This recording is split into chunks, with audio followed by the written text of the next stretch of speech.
Reservation Rahul Gandhi గారు ఏదైతే Kamareddy declaration లో చెప్పారో దాన్ని ఈరోజు మన ముఖ్యమంత్రి గారు దాన్ని ఒక ఛాలెంజ్ గా తీసుకొని రెడ్డి బిడ్డ అయినా కూడా ఈరోజు 42% తెలంగాణలో మేము అమలు చేస్తాము అని చెప్పి కులగణన చేసి ఒక ఆర్డినెన్స్ తీసుకొచ్చి ఆర్డినెన్స్ తోటి అదేవిధంగా మేము క్యాబినెట్ లో కూడా దాన్ని ఆమోదం తెలిపి ఆ తర్వాత మేము బిల్లు రూపంలో అసెంబ్లీలో ప్రవేశపెట్టి బిల్లు కూడా పాస్ చేసుకొని మరి అది గవర్నర్ గారి దగ్గరికి పంపినప్పుడు గవర్నర్ ఒక సంతకం పెట్టేసి ఉంటే అక్కడ ఎక్కడ సమస్య వచ్చి ఉండేది కాదు. ఇప్పుడు రోజు 42% తోటి మొన్నటి నోటిఫికేషన్ లో ఎలక్షన్స్ జరిగి ఉండేవి. బీజేపీ డ్రామా వల్ల మొత్తం తల్లకిందులైపోయింది. బీసీల ఆశలన్నీ కూడా అడియాశలు అయిపోయినాయి.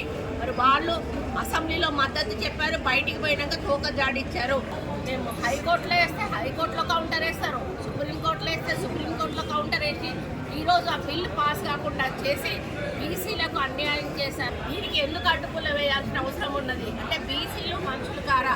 బీసీల సంఖ్యకు వాళ్ళకు న్యాయం జరగొద్దా? సంఖ్యాపరంగా మాకు రావాల్సిన న్యాయం మాకు ఎందుకు రాకూడదు అని మన ముఖ్యమంత్రి గారు ఆయన ఫార్వర్డ్ కాస్ట్ అయినా కూడా ఆయన ఎంతో అభిమానంతో ప్రేమతోటి రాహుల్ గాంధీ గారి మీద ఉన్న గౌరవంతో కాంగ్రెస్ పార్టీ ఇచ్చినటువంటి ఒక డిసిషన్ తోటి ఆయన ముందుకు వెళ్ళినప్పుడు ఈరోజు మొత్తంగా ఈ యొక్క బీజేపీ బీఆర్ఎస్ ప్రభుత్వాలు దీన్ని అడ్డుపడి అమలు కాకుండా చేసినటువంటి ఘనత వాళ్ళకు దక్కుతుంది.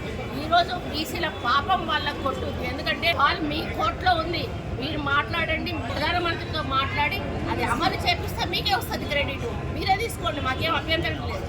కానీ మాకు బీసీలకు మాత్రం 42% కావాలి.